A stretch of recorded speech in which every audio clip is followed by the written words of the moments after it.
14번째 사순절 오늘 말씀은 마태복음 14장 13절에서 21절까지의 말씀입니다. 마태복음 14장 13절에서 21절까지의 말씀.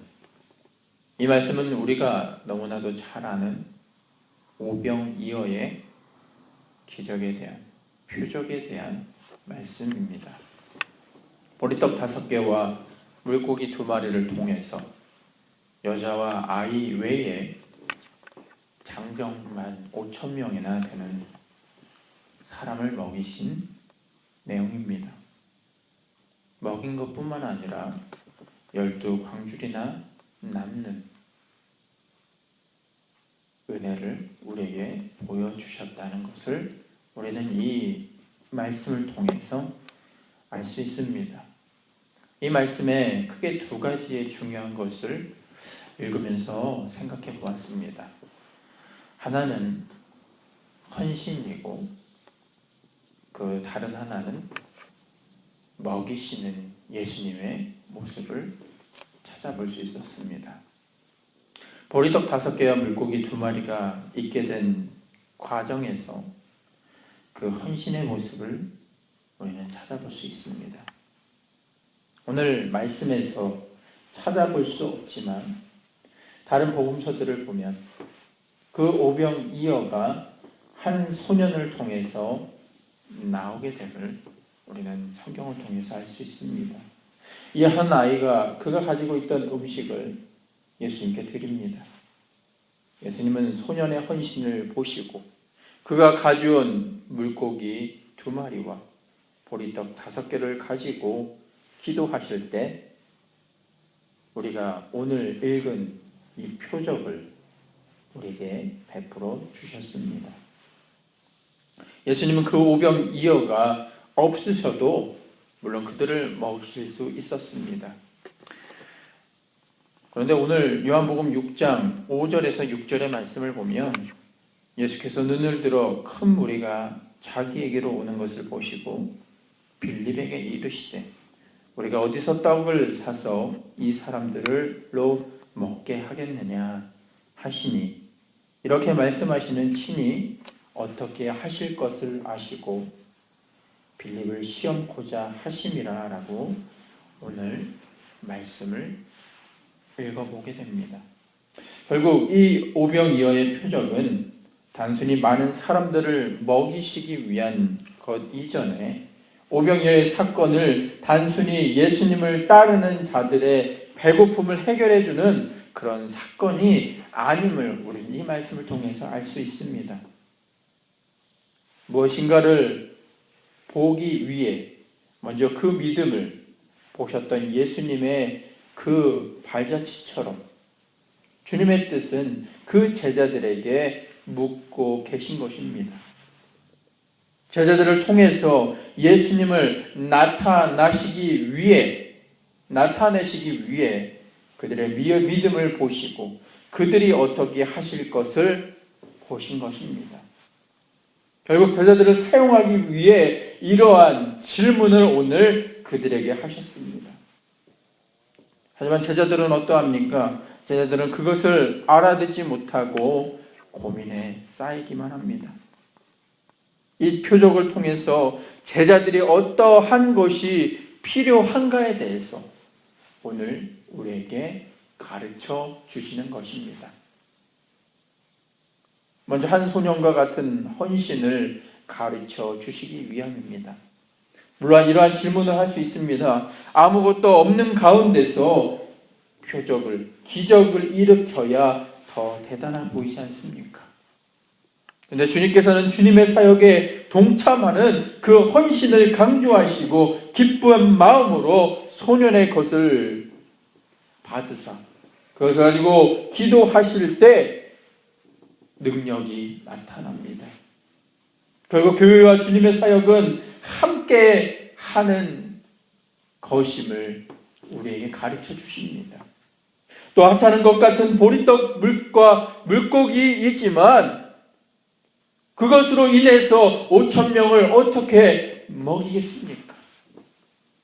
이 비록 적은 것이지만 그것을 통해서 많은 사람들을 오늘 먹이신 것처럼 주님의 사역은 조그만 믿음을 통해서 그 믿음을 통한 실천과 헌신을 가지고 커다란 표적을 일으키는 것처럼 오늘 이를 사랑하는 승수의 성도들에게 여러분들의 작은 믿음과 여러분들의 작은 헌신과 함께 연합하는, 주님과 함께 동행하는 그 무언가가 여러분들에게 있게 될 때 여러분 부족하다고 생각하십니까? 전혀 부족함이 없습니다. 우리는 나약하고 우리는 없는 것 같고 우리는 할 수 없는 것 같지만 내가 예수와 함께 동행하면, 내가 예수님 안에서 다시금 살고 내가 예수와 함께 동행하는, 또한 예수로 인한 헌신이 우리에게 있으면 그 가운데 은혜가 있고 그 가운데 능력이 있고 그 가운데 오병이어의 역사가 그 가운데 있습니다. 그래서 여러분 주저하지 마시기 바랍니다. 여러분은 주님 앞에 나오는 이 순간 여러분들이 헌신하고 기도하고 하나님과 동행하고 예수와 함께 동행하면 여러분을 귀히 쓰시사 우리가 생각한 그 어떠한 것보다 더 크고 깊고 넓은 은혜를 여러분들에게 주십니다. 통합찬송가 204장에 예수로 나의 구주 삼고라는 찬양이 있습니다. 예수로 나의 구주 삼고 성령과 피로써 거듭나니 이 세상에서 내 영혼이 하늘의 영광 누리도다. 이것이 나의 간증이요 이것이 나의 찬송일세. 나 사는 동안 끊임없이 구주를 찬송하리로다.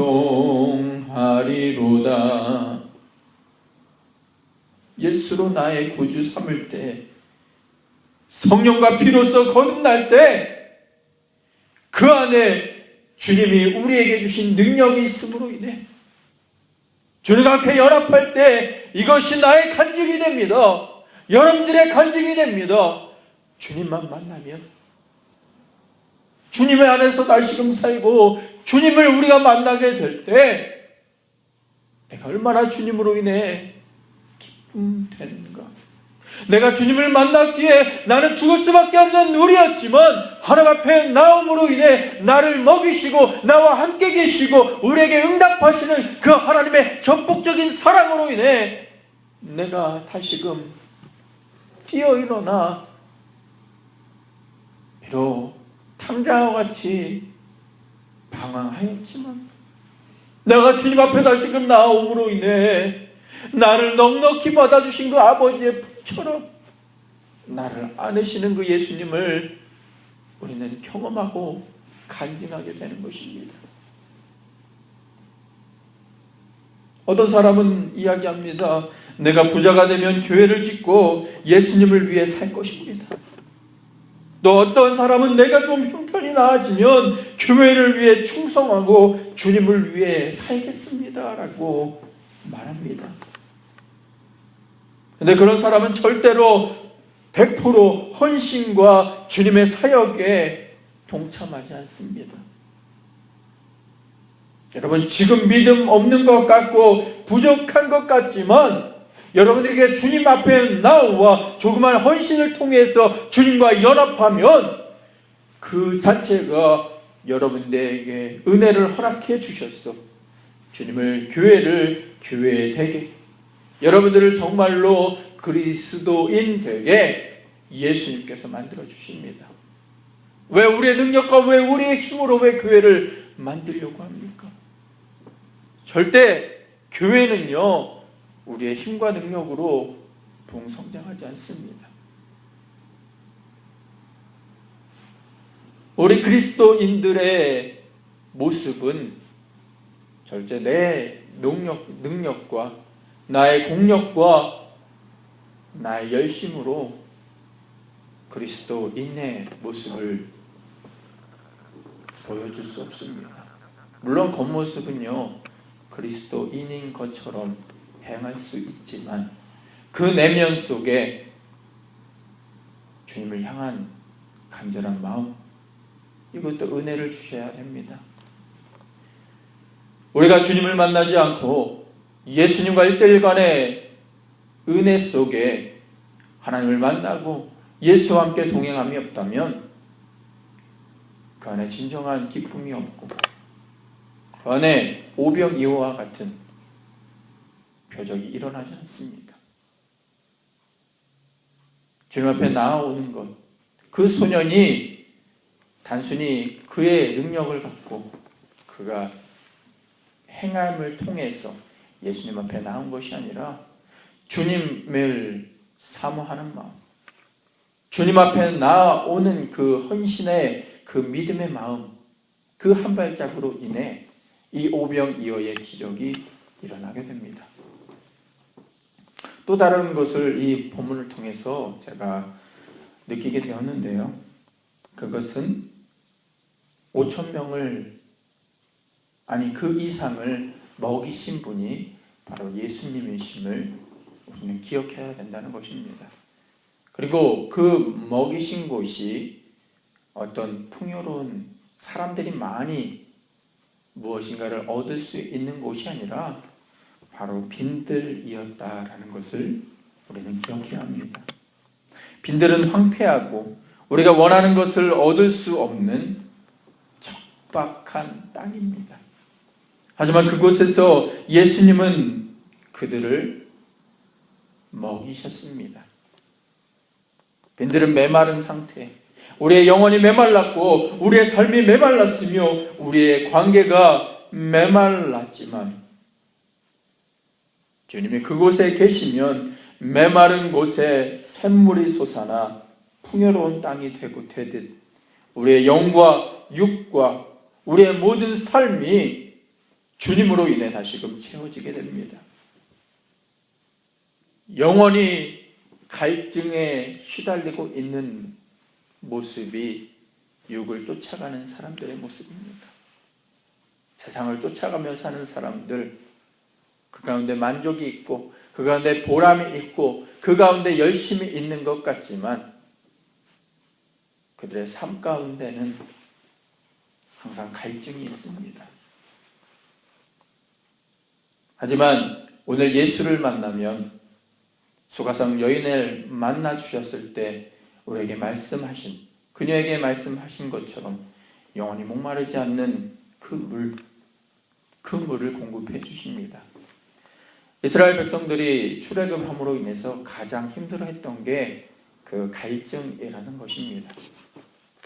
어떠한 음식을 먹지 않는 것은 며칠을 지나도 그것을 견딜 수 있습니다. 하지만 제일 힘든 것이 그 갈증을 해결하는 것입니다. 바로 물이 없으면 인간은 단 며칠도 살 수 없습니다. 마찬가지입니다. 우리가 이 세상을 살아갈 때 나를 먹이시고 나와 함께 계시는 그 예수가 없으면 메마른 삶밖에는 되지 않습니다. 불평하는 삶, 시기와 질투 가운데 사는 삶, 내가 어떻게 저 사람을 넘어뜨려야 내가 올라갈 수 있는데 라는 경쟁 속에서 사는 우리의 모습. 하지만 그런 삶 가운데, 빈들과 같은 우리의 삶 가운데 예수 그리스도만 있으면 우리를 먹이시고 우리를 채워주시는 그 은혜를 우리는 경험하게 됩니다. 빈들의 마른 풀같이 시들은 우리의 모습 속에 오늘 예수님이 우리에게 찾아오셔서 응답하시는, 여러분들에게 주시는 그 하나님의 세미한 음성을 통해 승리할 수 있는 우리 사랑하는 생수의 성도 되길 원합니다. 그래서 여러분의 환경 앞에서 탄식하지 마시길 바랍니다. 여러분들 상황이나 환경이 비록 빈들이라도 여러분, 그곳에 예수만 있으면 표적이 일어납니다. 오늘 보면 20절의 말씀을 보면 다 배불리 먹고 남은 조각을 12바구니에 차게 거두었으며 라고 쓰여 있습니다. 이처럼 우리가 주님 앞에 나오면 부족함이 없습니다. 보다 더 넘는 은혜가 그 가운데 있습니다. 우리를 넉넉히 먹이시고 우리에게 응답하시는 예수 그리스도를 다시금 느끼고 하루를 시작할 수 있는, 또한 우리의 삶을 다시금 계획해 나갈 수 있는 우리 사랑하는 생수의 성도 되시길 주님의 이름으로 간절히 축원드리겠습니다. 다 배불리 먹고도 차고 넘칩니다. 예수님께서는 우리가 생각한 그 이상으로 우리를 채워주십니다. 우리가 생각한 그 어느 것 그 이상으로 그 은혜 위에 은혜를 더하더라. 사랑하는 생수의 성도들에게 이러한 주님의 은혜가 임하기를 소망합니다. 이제는 내가 산 것이 아니라 내 안에 계신 예수로 인해 사는 것이다라는 바울의 고백. 바울은요, 자기 외면적으로는 모습 속에서 너무나 완벽했던 사람입니다. 그런데 그가 예수를 만나고 십자가 안에서 자신을 보니 지금까지 자기가 생각했던 자기의 모습이 다 배설물처럼 여기게 되었습니다. 왜? 그것으로 인해 자기는 모든 것을 채울 수 없음을 알게 되었기에. 우리는 nothing이지만 우리가 예수 그리스도를 만나면 everything의 삶으로 변하게 됩니다. 나의 나 된 것은 나로 인함이 아니라 오직 예수로 인함이다 라는 고백, 이것이 우리의 간증이 되길 소망합니다. 우리 오늘 이 시간 기도할 때요, 이러한 주님을 만나고 주님께 헌신하며 주님 앞에 한 발짝 다가감으로 인해 주님을 만나고 우리의 오병이어와 같은 표적이 우리에게 일어나길 주님의 이름으로 간절히 축원드리겠습니다. 그리고 우리가 기도할 때 빈들과 같은 우리의 삶 가운데 내가 오늘 예수를 만남으로 인해 주님을 부여잡고 주님을 만났더니 내가 주님으로 인해 다시금 살고, 내가 주님 앞에 나와 나를 먹이시고 나와 함께 계시는 그 주님을 느끼며 돌아갈 수 있는 우리 사랑하는 생수의 성도 되길 소망합니다. 그러므로 인해 우리 그것만 갖고요, 우리 기도하길 원합니다. 그거 하나만 보고 우리 기도할 때 오늘 우리 가운데 기적이 일어납니다. 오늘 우리의 삶 가운데 은혜 되는 일만 일어납니다. 여러분, 주님 만나시길 바랍니다. 그거 하나면 충분합니다. 다시 기도하겠습니다. 할렐루야. 사랑과 은혜가 충만하신 주님, 너무나 감사를 드립니다. 5,000명을 먹이셨던 그 이상을 먹이셨던 예수님의 오늘의 모습, 오병이어의 기적. 단순히 그것은 기적이었어. 단순히 그것은 성경에 써있으니까 믿는 거야 라고 우리가 그냥 넘어가는 것이 아니라 그 한 명의 헌신으로 인해 5,000명을 먹이셨던 예수님처럼 우리가 그 소년처럼 주님 앞에 나와 헌신하기를 소망합니다. 그리고 빈들에 있을 때 없는 가운데서 우리를 완전하게 먹이시고 그들에게 보다 더 남는 것을 허락해 주신 것처럼 우리가 오늘 예수를 만남으로 인해 다시금 살고, 내가 하는 것은 한계가 있지만 주님을 만나게 될 때 모든 것이 가능함을 깨닫고 주님과 동행하는 데 부족함 없는 우리 사랑하는 생수의 성도 되게 하여 주옵소서. 예수 그리스도의 이름으로 감사하며 기도드렸습니다. 아멘.